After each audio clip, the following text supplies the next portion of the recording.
Good morning, everybody. Thanks for, all right, we'll go ahead and get started. Good morning, everybody. Thank you for being here. I'm Jeremy Solon. I'm with UW Extension. I'm the moderator for today's session. Mostly that means I'll be in the background. But I'm really looking forward to this session on revisioning the environmental movement around water, and happy that you're joining us for this. Leading the session today is Rhonda Nordstrom and Joe Fitzgerald from Milwaukee Water Commons. So they're going to lead us through this session. It's going to be an interactive session, which is the reason we're on Zoom and not through the event app, so you can be a little bit more interactive with the presenters and with each other. So with that, we have 60 minutes, and I know Joe and Rhonda have a full agenda for us. We're going to turn it right over to them. So Rhonda's going to get us started. So thank you both. Thanks. Good morning, everyone. I'm Rhonda Nordstrom, and along with Joe Fitzgerald, we'll be talking a little bit about Milwaukee Water Commons' work, and also this larger notion of what it means to revision the environmental movement around water. We're based out of Milwaukee, so we'll be talking a lot about Milwaukee-based programming and issues, but hopefully there'll be things that resonate throughout all the other parts of the state and, of course, the nation. One kind of housekeeping things, this will not be a kind of one-way information presentation. We've really designed the hour for you all to have a lot of conversation, hopefully with enough time to get into some depth about what environmental work looks like for each of you. So we'll be asking, hopefully, that you're in a position that you can have your cameras on just to connect with the people you're talking with, and definitely your microphones on. If that isn't what you were planning on this morning and you're not in a space where you can have a microphone on or do that, we will not be offended, but this might not be the best session for you, because probably over half of our time will be spent in small discussion. Oh, and I'm looking at Jeremy in the chat, so I'll take this moment too to thank our sponsor, Terra. How about that? A little bit about Milwaukee Water Commons. I'm just going to kind of show you a couple slides to get us acclimated to the work that Milwaukee Water Commons is doing. So I'm going to share my screen briefly.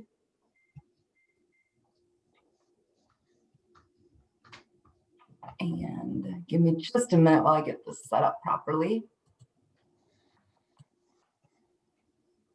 Okay, so Milwaukee Water Commons, who we are, we're a cross-city network that fosters connection, collaboration, and broad community leadership on behalf of our waters. We'll dig into it a little later, but the origins of the organization really came from over 1,300 people speaking into what it would mean for Milwaukee to be a water-centric city. And the work and the thinking that came out of those 1,300 people really put the frameworks for our organization in place. Broadly, what we do is promote stewardship of, equitable access to, and shared decision-making for our waters. Now I'm going to stop my screen share for a minute.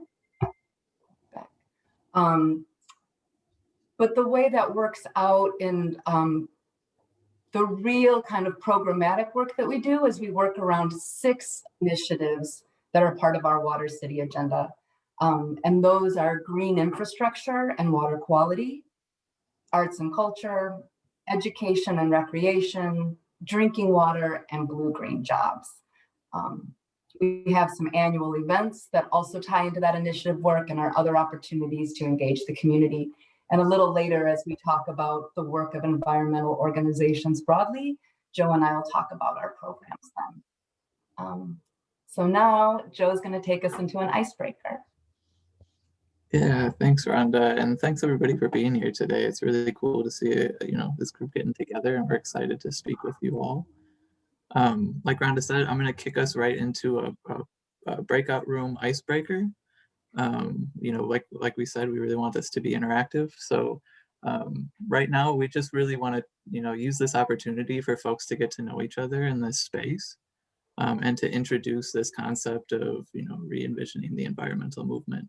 So what we're going to do is break everybody out into a breakout room here. It'll be a one-on-one conversation, and we're going to ask folks just to tell your story. So each person will have 1 minute. There should be a message that pops up after the minute mark is done. It'll actually be at about 1 minute 30 seconds, just for the transition time.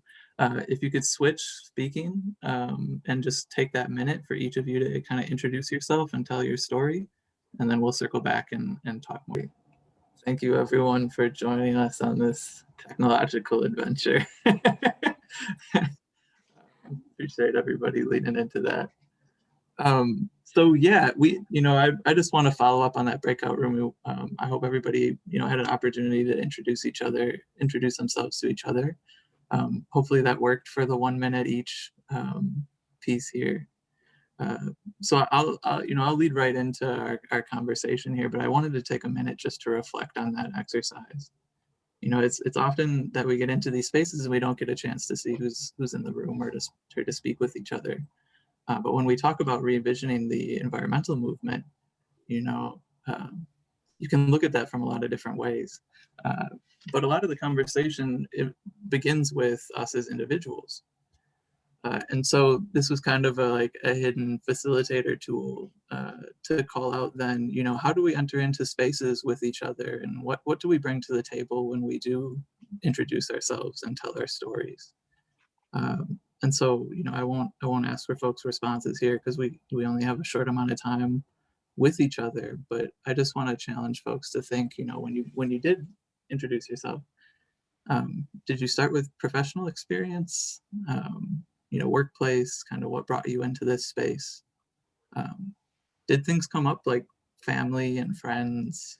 What makes you interested in water and the environment? Did your race come up, or your gender, or other demographics that we often use to talk about ourselves and community? Did your geographic location come up, some of your history in your neighborhood? And all these things that I think are really important to us as individuals and our stories. How do we carry that into our conversations and into our role working in the environmental movement? So with that, Rhonda and I are going to spend some time today talking a little bit about Milwaukee Water Commons, but we also really want to just have some conversation here with folks on the call here at Wisconsin Water Week about what it would mean to re-envision the environmental movement. We'll start with some conversation about our organization and the work that we do, but we're excited to hear from you all as well on your thoughts on that topic. So I'll start off by talking about Milwaukee Water Commons and some of the frameworks that guide us. We have 4 frameworks as an organization: the Commons, collective impact, environmental justice, and community engagement. The Commons is this concept. It's a challenge really to a conventional way of thinking about water as a resource. And what the Commons challenges us to do is think about the complexity of our relationship, our shared relationships to water that's existed on the planet, since the planet became a planet. When it's the same water that has been flowing through our systems, shaping the world that we all live in. But also our relationships to water are complex. Our geographic relationship to water, our lived experience and our history of relationship with water, as well as maybe, our relatives, our ancestors' relationship with water can shape that. Our geographic relationship to water, maybe professional. All of these different things shape kind of how we as a society relate to water, and we all have a stake in that relationship and an impact on kind of how each other can relate with that piece of our environment. And so we call it a commons and say that we all share that responsibility and that relationship. I like to think about it that way, as water is a friend. Water is a part of our society. Collective impact is then this idea that if we all kind of can work towards a common goal, it's a theory that talks about bringing together actors to work kind of in parallel towards a common goal, maybe working in very different ways. We often think about it in terms of bringing different sectors together. Think people who might be concerned with public health or workforce development or community organizing, to have conversations about water because of our shared stake and responsibility to that, to water. And then the final one that I'll talk about here is environmental justice, which is an outcome where a healthy environment and wellness are respected as a human right for all people and future generations, regardless of identity. And we know that, you know, we do not all have equal access to a healthy environment or to healthy water spaces. And so when we talk about environmental justice, we talk about folks who, often talk about environmental injustice in terms of folks who are, you know, burdened with disproportionate environmental risks, or maybe don't see a fair share of the benefits of a healthy environment. We also talk about shared decision-making, community power, and who's at the table to talk about, you know, the way that we do interact with the environment, making decisions about the environment around them. And so those are kind of three frameworks of the way that Milwaukee Water Commons frames its work. And then I'll hand it over to Rhonda to talk a bit about community engagement and some of our guiding documents. Yeah. So we have one kind of infographic that I think does a pretty good job of taking all of the concepts that Joe was just talking about and making it something that people can kind of grab onto. So I'm going to share that again, or for the first time. So the way that this document works, if you start with that inner kind of gold star, so to speak, that's the water cycle, right? We start with precipitation, condensation as it moves through our atmosphere, then percolating and having the natural filtration system as it moves through the earth, rising back out through evaporation and turning into vapor that then, of course, becomes precipitation, right? There's our high school biology recap, our environmental science. But then surrounding that is kind of how our infrastructure and water treatment system provides Milwaukeeans with clean water. And this is a little counter to what Joe was just describing as, you know, not really only dealing with water as a resource, but because of the number of humans on this planet and because of the amount of water that we do consume, we do have to stay engaged with that process. So of course, at the top, we have our human consumption. In Milwaukee, we're on Lake Michigan. So, you know, that water, that consumed water is treated, returned to the lake, then it's extracted from the lake, treated again, and we consume it again. And that cycle is always repeating as we kind of, and I use we broadly, but we kind of turn on taps and take showers and pour cups of water without really thinking about all the systems that go into providing that clean water. And then surrounding that, really to help frame our work, takes on a real systems approach to how and where communities connect with water. And we kind of, if you start with that graphic at maybe say, let's say about 1 o'clock, you know, we really work to kind of increase the knowledge that Milwaukeeans and more broadly, you know, larger communities, knowledge around water and watersheds.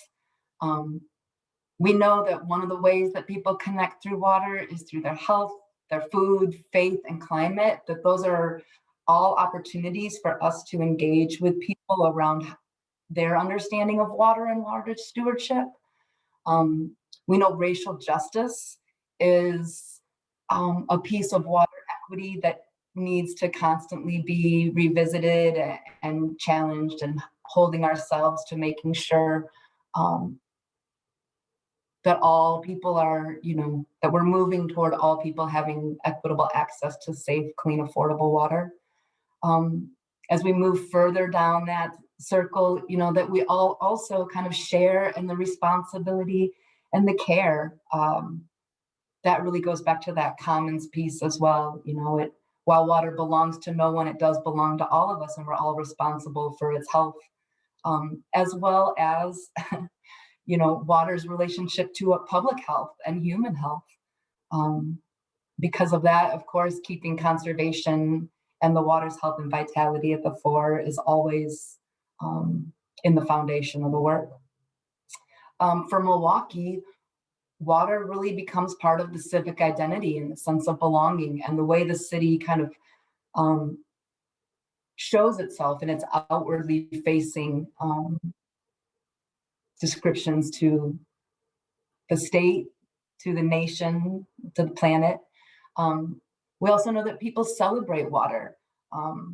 There are lots of cultural traditions, origin stories that involve water, celebrations that involve water, religious rituals that involve water with celebration, and recognizing that too as a place where we can connect with folks on their relationship with water. And of course, a huge one is thinking about our water stewardship in terms of climate resilience as we continue to grapple with climate change. And really working ultimately at the top there to empower all citizens for solution making. I'm going to stop sharing that again. Hey, Rhonda, sorry to interrupt real quick, but is that graphic available to share? Yes, I think. What would be like, would you like it in the chat, or how would you like me to share that? Yeah, if you have a link to it, you could throw that in the chat, or we could have people email you, either way. Yeah, so I think what we'll do for everyone, and maybe this is just a little bit of housekeeping backtracking, is when we go into our next larger conversation breakout room, we'll take that, Joe and I will take that opportunity to put our contact information into the chat, and I'll see if I can upload it then. So kind of going back to this approach and Milwaukee Water Commons as an organization, really striving to kind of re-envision the work that we do around water stewardship and this systems thinking. Joe and I are going to spend a couple minutes talking about our programs. One program that really captures a lot of this work that I'm closely engaged with is our water school. And it really serves as a pathway for other organizations and community groups throughout the city to begin to figure out where they feel that they can tap into water stewardship efforts and become leaders around water. So it's a year-long leadership development cohort that organizations kind of sign on to partnering with us through. There's some of the science around kind of watersheds, water health. And then there's a lot of work with just people having kind of authentic, recreational, personal experiences with the water, because I think we really believe that water, it is those personal experiences with water that help people think about water differently. And then we help those organizations clarify what they're identifying as the water issues in their communities that they need to address, that they want to kind of take on new initiatives and work within their organization around. We support that with background information. We support that with financial resources. And many of those then become really long-term partners that come back and feed into our initiatives. As they expand their water work, then we find ourselves showing back up for them in solidarity of the efforts that they've taken on. And it just becomes it's a very kind of mutual back and forth sharing of the leadership development on both ends versus kind of this one way, these are the priorities you need to take on, we're going to tell you how to do it. It really is an opportunity where folks get to speak into what they think is important. And Joe is going to talk about some of our other programs and other ways we do it. Thanks, Rhonda. So I'll talk briefly about some of the programs that I'm helping to coordinate in Milwaukee Water Commons, and really some of the connection here to those frameworks that I was speaking about. So through my role with Water Commons, I help to coordinate 2 initiatives, one on water quality, focused on improving water quality in the waterways connected to Milwaukee and Milwaukee communities.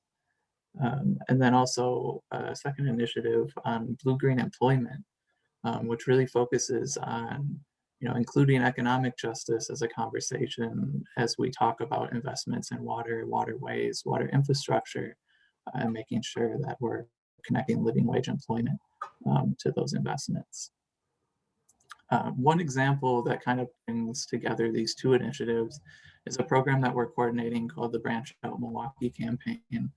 It's a collective impact program working with around 30 organizations in Milwaukee to look at ways to maximize the benefit of maintaining and planting trees in the city of Milwaukee. And we were drawn into this because of our work on water quality.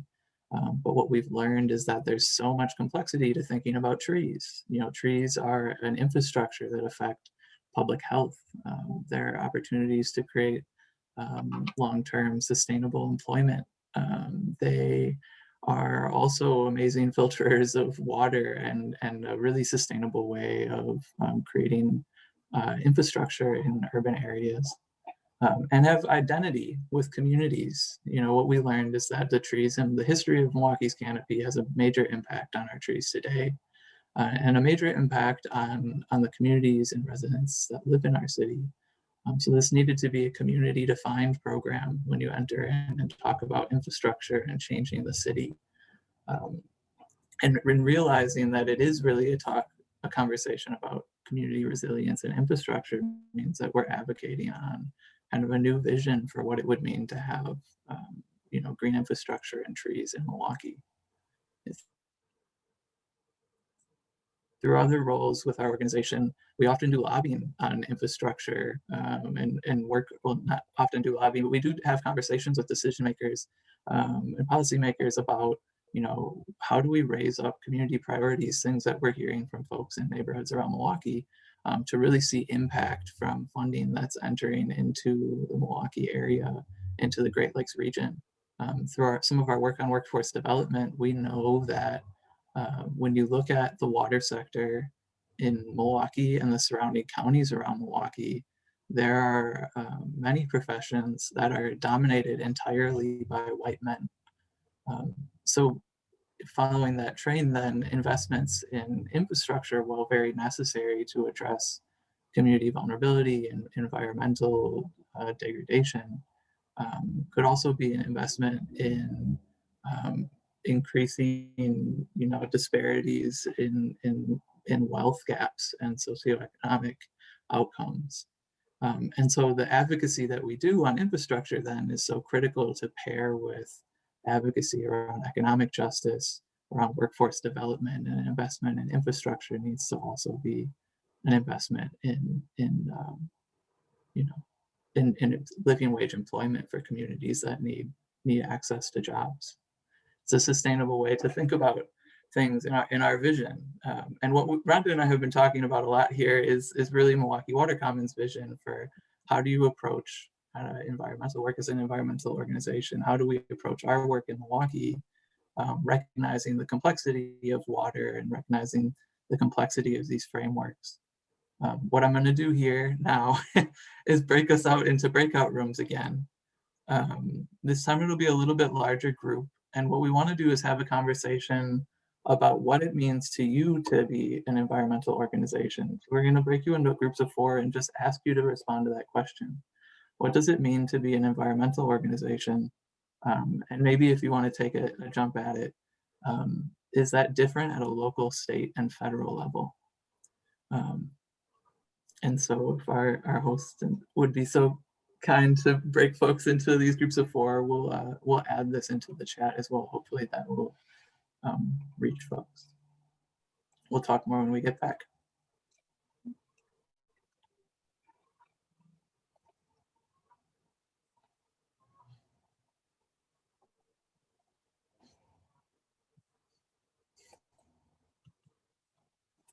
Okay.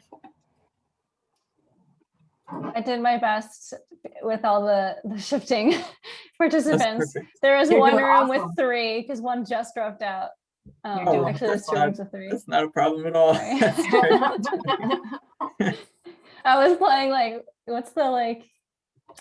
There's like a game where you're like always like shifting the like card or whatever. That's fine. Well, I thank you, Jeremy. broadcast the question to everybody too, to all the rooms. So Oh, thank you. would they have that there as well?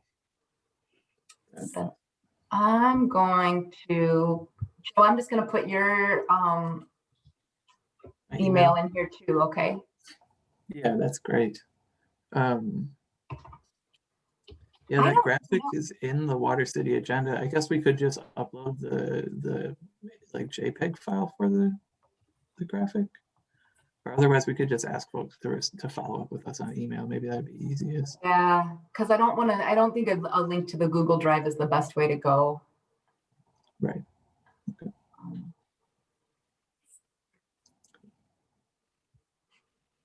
Thanks for asking that though, Jeremy. That's really Yeah.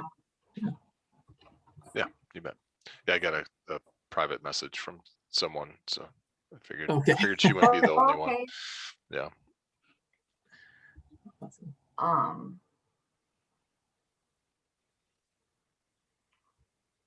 Do you still want 10 minutes for this breakout? Right now. Maybe if we could end it a little earlier than that. About like 10:35, would that be enough time? Or Yeah, when did we end up having them go in? around Do you- 10:28 is when I sent them. Oh, okay. Yeah, maybe 10:35 would be good. Then. Okay. What do you think, Rhonda? Yeah. And then the other thing I thought was that if that second breakout room, if it just makes sense to just try to facilitate one large full group discussion. That's a good point. If we realize we're down to like 5 minutes for that or something, you can go that way. I'm just going to put a little note in here asking folks to visit the Water City agenda on our website to find that infographic. Okay.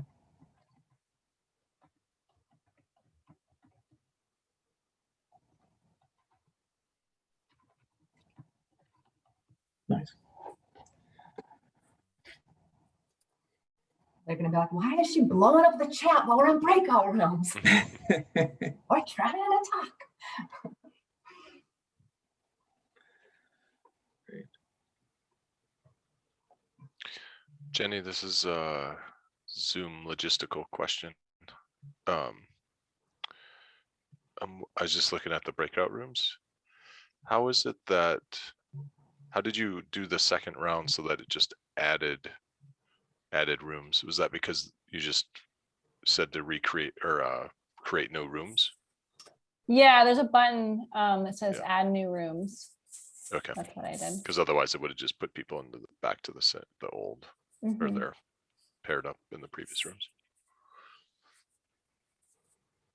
There must be a newer way to do it. When I've done that in the past, I haven't seen the old breakout rooms maintained, Mhm. which is interesting. Yeah, I don't know. I feel like every time Yeah. I am a host on Zoom, I learn something new.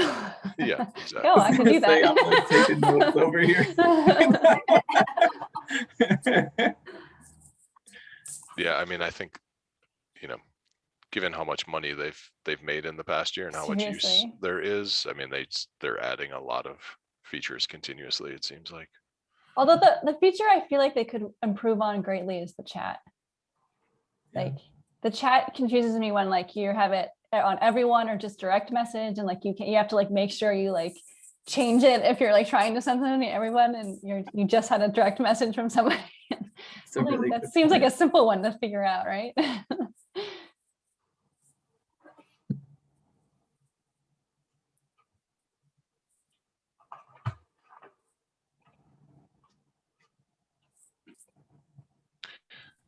Rhonda, I think we talked about this at a board meeting recently, but I don't remember what is the plan with water school for the year? Well, so in 2020, we did it virtually in the fall. And the plan for this year is to stay virtual again. Okay. We might try to start it a little earlier, but I think fall, at least last year, seemed to work well once people had started to figure out what was happening with their families and schooling and work. And I mean, I know things are a little different this year, but yeah, I think even with like, rather than kind of waiting around vaccination rollouts and all of that kind of thing, just keep it going. Cool. Who takes your water school? Like what kind I'm of sorry? What kind of participants do you get in the water school? Oh, you know, it's really awesome. It's so broad. I mean, it's really, like I always tell folks that the standard age of participants is like 16, but probably people that are in their mid 60s, maybe older, but it's churches, it's community groups, it's schools, it's there are coalitions that, you know, will send members. What else am I missing? There's a group of just neighbors that are taking on work that come together. You know, sometimes it's a traditional nonprofit that kind of takes on this work, and sometimes it's just groups of folks that are doing this and looking for a couple things, looking for one, information, and two, a little bit of assistance in how they build capacity around work, you know? That's cool. Yeah. Yeah, it's a pretty neat program. How long has it been around? You know, I think it's one of the original programs of the organization. So I would say probably 2014, maybe. Well, maybe no, that might be a stretch. We'll talk again, Jenny. Yes, we will. All right. Welcome back, everybody. Is this everybody? Just about, it's gotta be. Yeah, great to have everybody back. We're gonna just ask, you know, I want to do a couple minutes of report backs just to hear from folks kind of how that conversation went and what you're thinking. We won't have time to hear from everybody, so please also populate the chat. Tidbits, things that you felt like might resonate with other folks. It's really great to have that information as well. Keep that conversation going. Is there anybody who'd like to just say a couple words coming out of this? Otherwise I can call on somebody.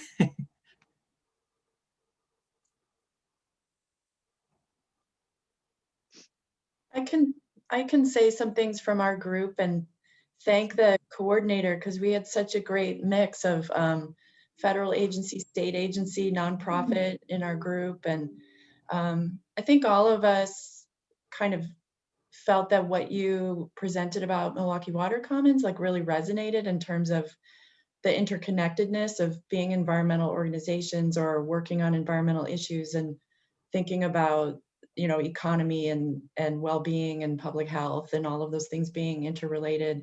And then also Ryan brought up as well the thinking through time too, also that interconnection and being more aware of the history on the land and whose stories we're telling and what we're working for and for whom.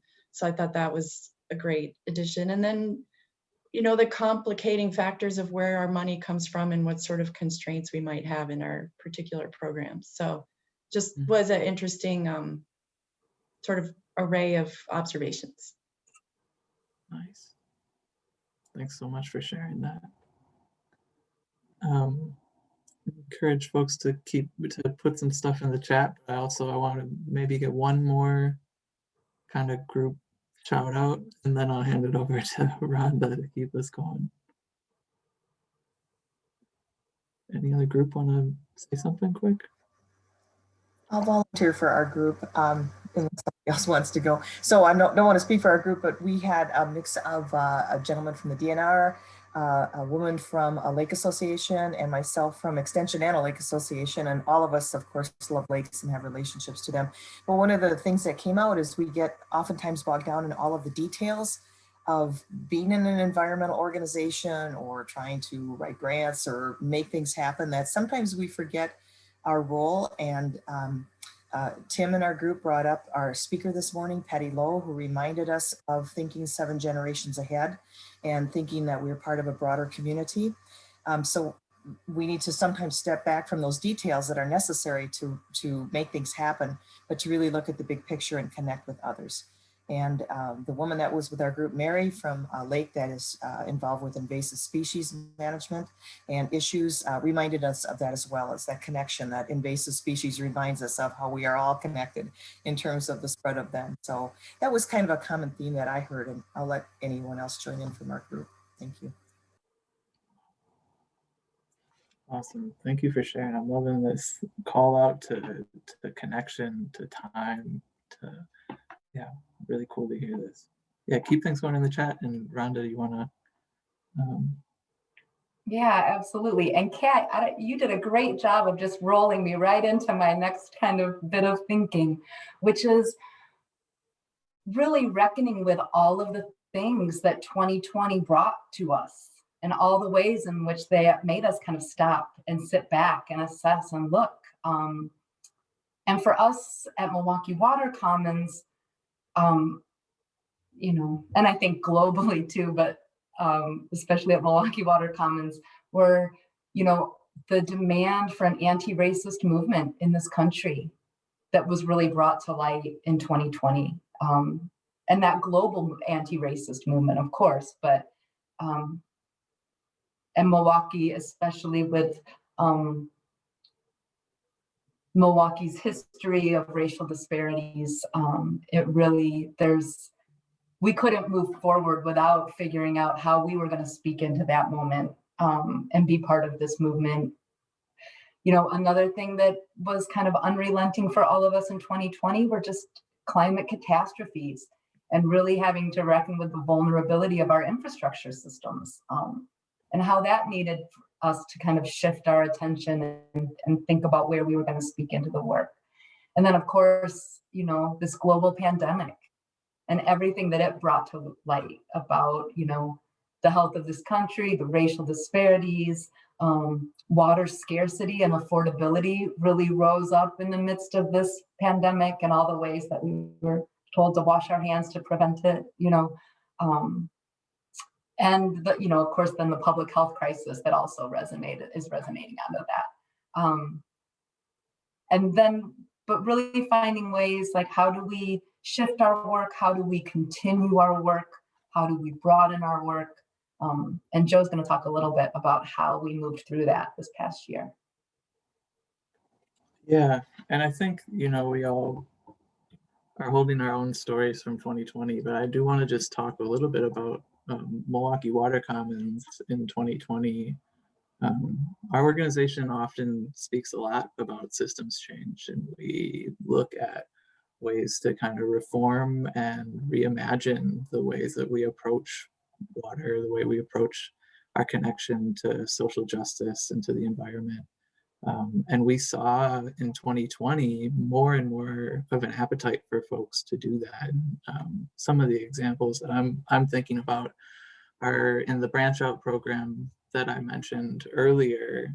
What we really started to see in Milwaukee was the you know, a kind of blaring reality about the public health impacts that the pandemic had and how pre-existing conditions really had contributed to that, and, you know, racialized outcomes of the pandemic as well. And so when we talk about Branch Out as a way of creating infrastructure that begins to impact public health, you know, these conversations about environmental justice and canopy in neighborhoods around the city became very relevant and gained, you know, really important to have these conversations about systems change when we're looking at these realities right in front of us.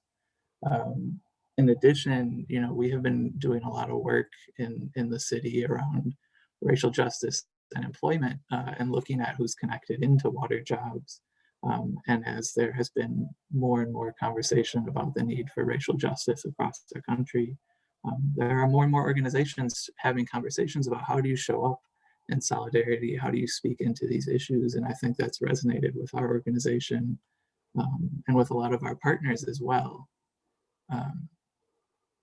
But also, and I think there were hiccups, and there's excitement and action, and it's all a little bit confusing. But I also want to call out, challenging systems it comes with tension. I think as water folks, we've heard about like water follows the path of least resistance, and we're often asking folks to not do that. And in 2020, we felt some of those things, even where there were amazing successes. I'm thinking about folks showing up with reusable water bottles at George Floyd protest marches, having our board member bring folks from the Indigenous community to do a jingle dance at the George Floyd Memorial. In Milwaukee on the northwest side. There are cool examples of where this stuff has come together. At the same time, internally we have questions about, where does this fit into the mission of our organization? There's internal tension about whether you're taking the right step or if you're taking, a misstep. And there's external tension to really, challenge partners and to make yourself into these uncomfortable positions, to challenge the status quo. And I think those are all things that came with 2020 as well, and also come with this conversation about reimagining, revisioning the environmental movement. And so what we want to do now is just break out into probably a shorter breakout room this time. Ask another set of questions here. I'll add to the chat, and hopefully Jeremy can share with folks. We just want to ask folks, how did you hold the big challenges from 2020? Where has your work changed as a result? And where was there tension? And you don't all need to answer all those questions, but maybe just to have some space to talk about that for a little bit in breakout rooms. Great. Thanks, everybody.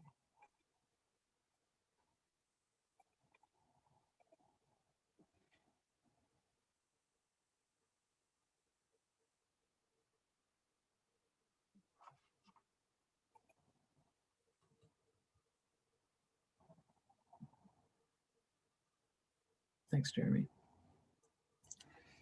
And Jeremy, thanks for putting that direct link in to the website. Sure, yeah.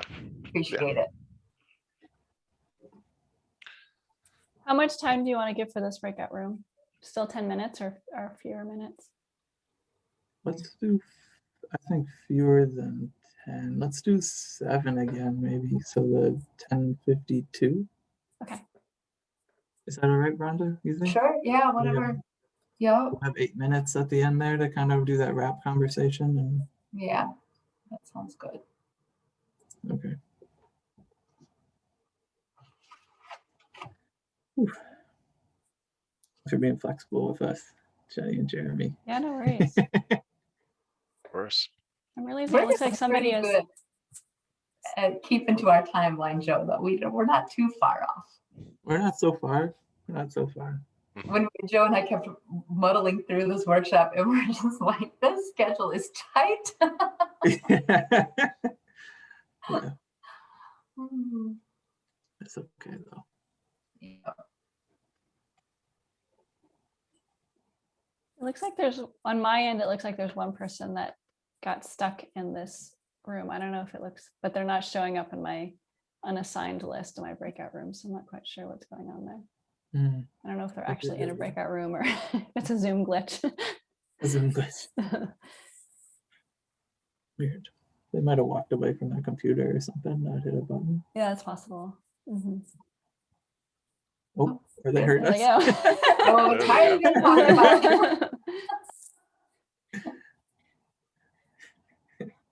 That's funny. Joe and Rhonda, I definitely would love to connect with both of you again to learn even more about what you're doing, because I feel like there's a lot of parallels with the work that I'm doing at the North Central Region Water Network. I just would love to learn more about some of the experiences you've had and sort of tactics you're taking. That would be great. Yeah, I love that. One Are of the you- things, sorry, go ahead. Oh, I was just going to ask, have you two been moderating and hosting all week, or did you kind of sign on for today? And Just this one. And then the Yeah. session that was prior, but yeah. That's all I can take on.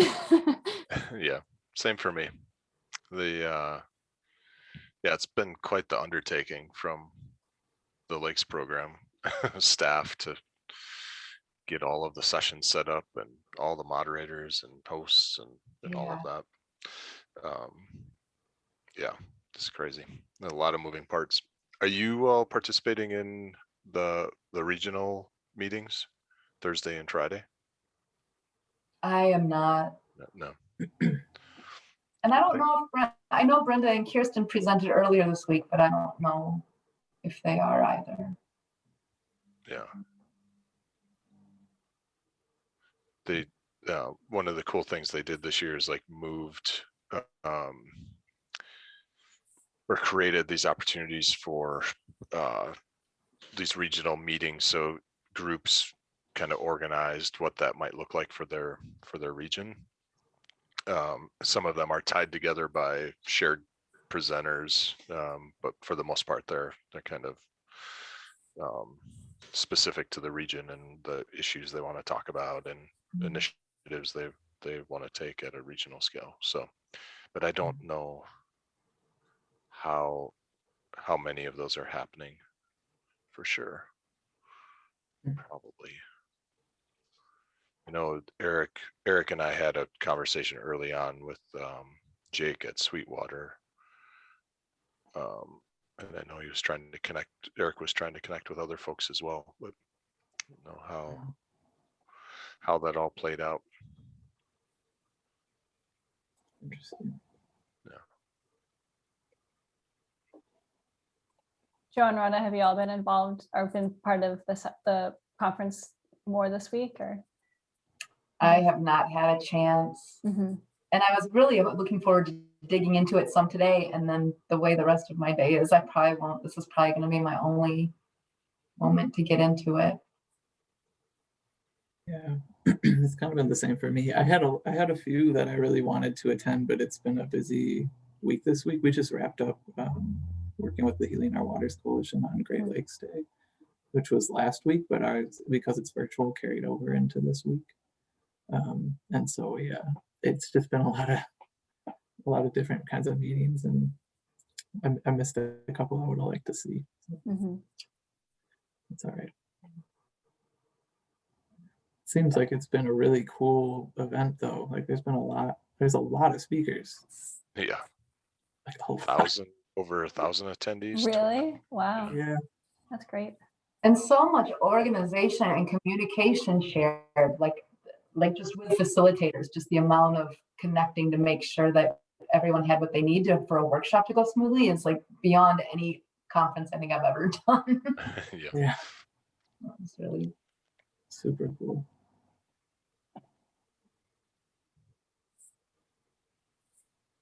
Jeremy, do you work for UW Stevens Point?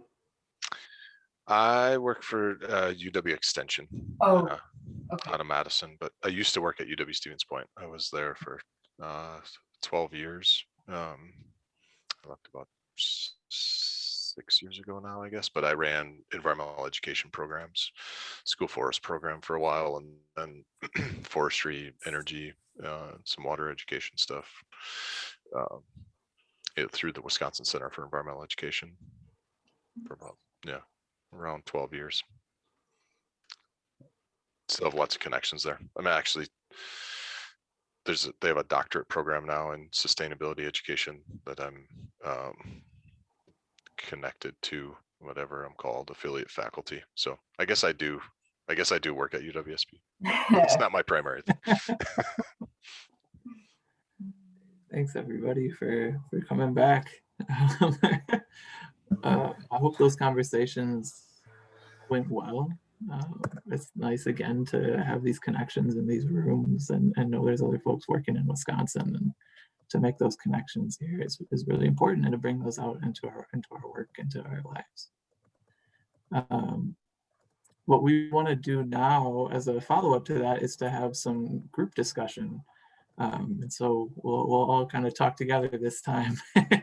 And we have some questions prepared to lead into that. Rhonda, do you want to choose the first one? Sure. I think it would just be great for people to share, or somebody kind of share back all the ways in which all of us kind of held those big challenges for 2020. What did that look like for you all in your environmental efforts, and more broadly?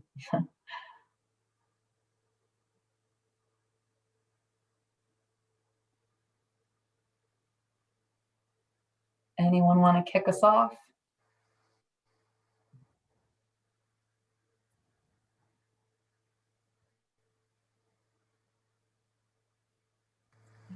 We're all Wisconsin Water League fan.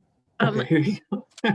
is that okay? Then next, I It's have a pretty exciting thing that we're having on our campus. I'm Holly Denney, and I teach sociology and environmental sociology at UW Whitewater. And we have a group that has been in the humanities, and they've got a grant to connect across disciplines. So we have social scientists, environmental scientists, and humanities people creating teams to teach about water issues. And so we've, it's been harder online, but it really has been a great way for us to not feel quite as disconnected, and for our students to find the relevance in their classes. And we have had quite a number of different projects. We're using story mapping, which I love as a tool for students to be doing virtual tours around the state, even if they can't be out there literally. So that's been really fun. And we also have a UW system-wide effort with freshwater sciences in Milwaukee. So there's a lot going on in the academic side of things. And I'm always trying to connect people with the movement issues, especially related to Indigenous water protectors. So that's been one of my passions for many years. So good to see people today. Thanks. Thanks for sharing how you're moving the work. If anyone else wants to kind of speak into that same idea. Oh, thanks, Christina. Yes, hello everyone. So I wanted to say, so with the pandemic, priorities change for everyone, and what I see, let's say there are communities, let's say the Latino community around Madison area. Well, it's been difficult for them, right? Many of them has lost jobs and income and all that, and unfortunately, the environmental issues are not their priority at the moment, unfortunately. So that's something to think about. It's difficult to ask someone that lost their job to think about, conservation and don't use paper, don't use plastic, limit your energy consumption. So those things are to think about. That's all I wanted to say. And I think that really taps into this idea of like knowing kind of what all the other things that are impacting people's lives right now, and knowing that those burdens are not equitably dispersed across all ethnicities and races, right? And all communities, that people are carrying the brunt of that in really unbalanced ways. And another question that we had was kind of how do we keep environmental justice principles at the center of our work? How do we hold that in a time that we know that people are losing jobs, they're losing family members to death due to COVID? How do we access to healthcare? How do we keep people connected to seeing the environment as part of the larger justice movement? It's a big question if anybody has pearls of wisdom.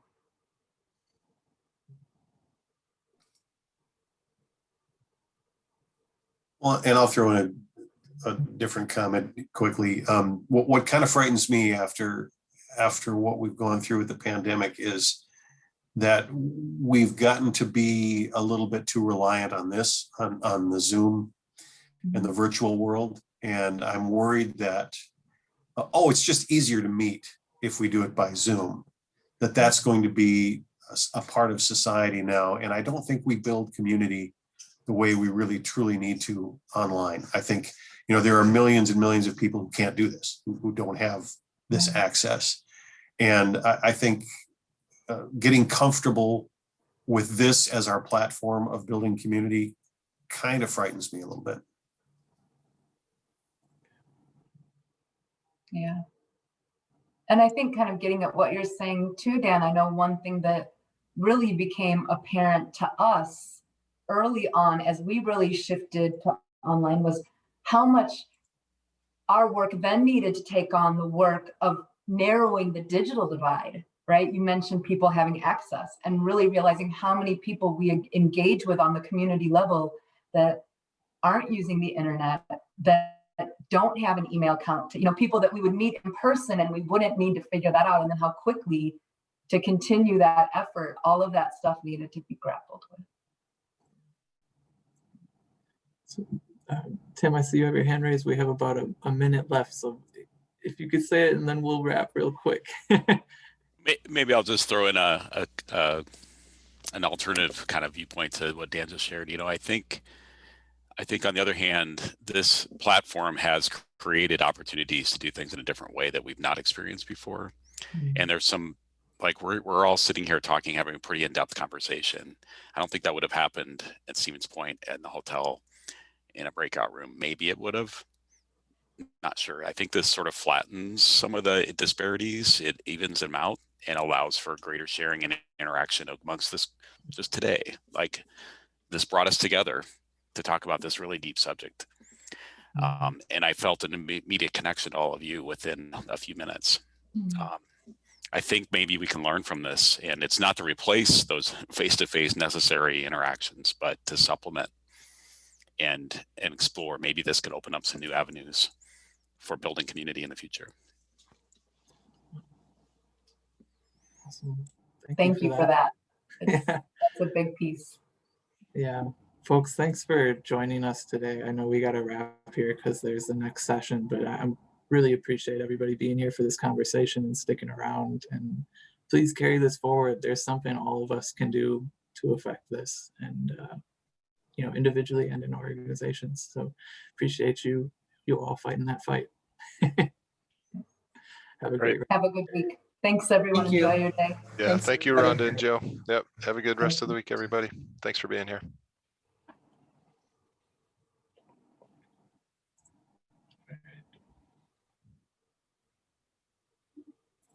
I think then are we out of two? Yeah, you should be all set. So nice work, both of you. Thanks for the Yeah, good job. conversation. Yeah, thank you both for running it smoothly. We just got to sit here.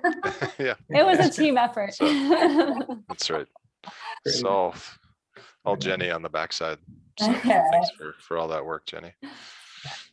Jenny, Very I cool. hope we do get the opportunity to meet. Let's make that happen. Yep, I'll try to shoot out an email soon.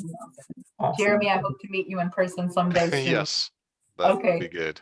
All right, Looking cool. forward to I did, Joe and Rhonda, I'll send you the regional meeting happening tomorrow, and Lake Michigan meeting as part of this. So I'll cool. email it so you can see that soon, just in case something works out there, but some good stuff happening too. So appreciate it. Thank you very much for that. all right, take care. All Bye, right. everyone. Good Bye. to meet you. Thanks again. Bye. Thank you. Bye. Thanks, Jenny. Take care. Yep, thank you. Bye.